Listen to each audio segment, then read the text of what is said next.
There are a handful of big important theorems in calculus, and this is one of them, the extreme value theorem. Today, we'll look at what the theorem says, and we'll look at some examples of where it applies and where it doesn't apply. So here is the theorem. It's sometimes called the EVT for short.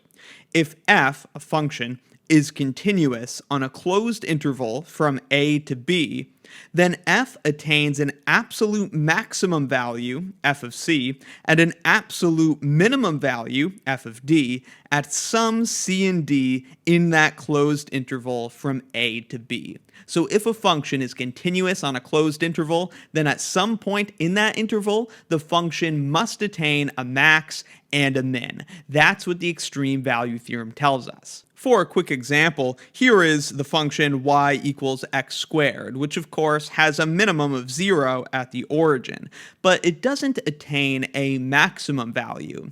However, if we consider it on a closed interval, then the extreme value theorem would apply. Maybe we consider this function on the closed interval from 0 to 1, so from there to there. Now that we're on a closed interval, and the function is continuous on this closed interval, it does attain, of course, its minimum still at the origin, but it also attains this maximum of 1 at x equals 1. Since the function is continuous on this closed interval, the extreme value theorem applies. It must attain a min and a max on the interval. Though it's important to notice, the extreme value theorem is what we call an existence theorem. It only guarantees that these extreme values exist. It doesn't tell us anything about how to find them. In this case, the extreme values happened to occur at the endpoints of the closed interval. That's certainly not always the case, though. Here are a few examples of functions that the extreme value theorem would apply to. This function is continuous on the closed interval from a to b, so for sure it attains a maximum and a minimum. From the graph, we can see the max at x equals c occurs right there, and the minimum at x equals d occurs right there. Same thing with this function. It's continuous on the closed interval from a to b, so it must attain a max and a min. We see its maximum here at x equals c, and its minimum happens to occur at this endpoint b, which we might also call d. This function is also continuous on the closed interval from a to b, so for sure it attains a max and a min. This function happens to attain its maximum twice, at x equals c1 and at x equals c2. It also attains a minimum here at x equals d. Again, the extreme value theorem doesn't tell us anything about how to find these extrema. But let's consider the tangents to the function at the extreme values. Like at this maximum here, the tangent to the function would look something like that. At this minimum here, the tangent would look something like that. At this maximum over here, the tangent would look like that. I'll skip this one because this minimum occurs at an endpoint. It's not actually in the interior of the function, so the derivative is only defined on the left side. If we look at this function, at the maximum here, the tangent would look like that. At this maximum, the tangent would look like that. And at this minimum, the tangent would look like that. At all of these extreme values that don't occur at endpoints, we notice the tangents are horizontal. The derivative has a value of 0. Interesting. We'll come back to that in a second. Let's first look at some examples of where the EVT doesn't apply. The extreme value theorem does not apply to this function on the closed interval from 1 to 2 because the function is not continuous at all points in the interval. It's got a jump discontinuity at x equals 1, so the EVT doesn't apply. Also, the function does not attain a maximum value on this interval. However, it does attain a minimum value of 0 at x equals 2. Again, satisfying the EVT guarantees the existence of these extreme values, but just because a function doesn't satisfy the extreme value theorem doesn't mean that it won't have extreme values. This function over here does not satisfy the extreme value theorem, and it just so happens that it also does not have extreme values. It doesn't satisfy the theorem theorem because it's not continuous at the endpoints of the interval from 0 to 2. It is continuous on all points between them, so it is continuous on the open interval from 0 to 2, but since it's not continuous on the endpoints, the extreme value theorem does not apply. It's not continuous on the closed interval. This function does not achieve a minimum, and it does not achieve a maximum. It keeps decreasing and getting arbitrarily close to 1, but it never gets to a minimum.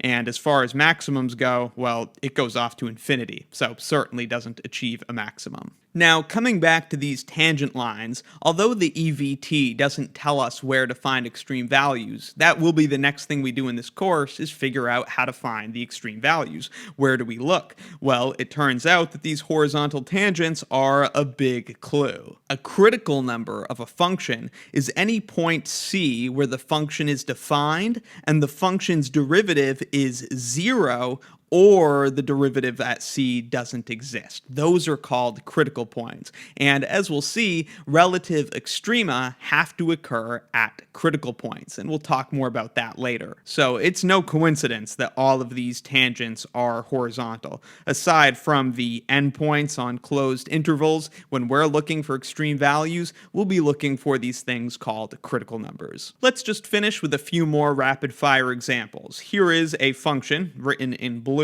We want to decide if the extreme value theorem applies to the function on the given interval. We've got 4 intervals here to consider. Then we'll find the max and min in the interval if they exist. Starting with the closed interval from -3 to -1, the extreme value theorem does not apply here because the function is not continuous on the whole interval. It has an infinite discontinuity at x equals -3. Since it's veering off to positive infinity, the function also doesn't achieve a maximum on this interval. However, it does have a minimum at x equals -1. That minimum value is 1. So we could write that it has a minimum of 1 at x equals -1. Then consider the closed interval from -1 to +1.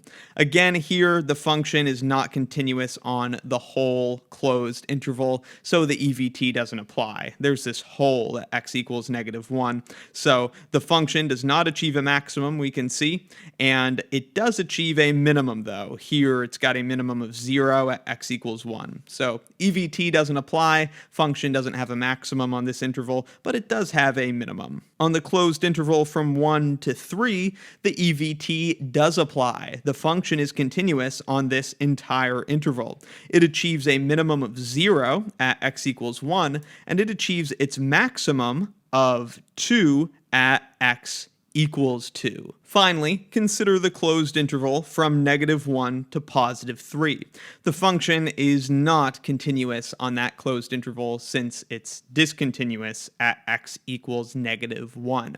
However, it does achieve a min and a max on the closed interval. It has this minimum of 0 at x equals 1, and the maximum value it attains on the interval is this maximum here of 2 at x equals 2. So again, the EVT guarantees the existence of extreme values when a function is continuous on a closed interval, but even if it doesn't apply, the function may or may not have extreme values. Just to recap, on this interval, EVT didn't apply, on this interval it didn't apply, on this interval it did, and on this interval it didn't. And I'll make that interval where it did apply a green check mark. So there you go. I hope this video helped you understand the extreme value theorem, when it does apply and when it doesn't. Next, we'll talk about how to find extreme values. Let me know in the comments if you have any questions, and if you find these calculus videos helpful, please consider supporting Wrath of Math on Patreon. Link in the description. It's a huge help. Thanks.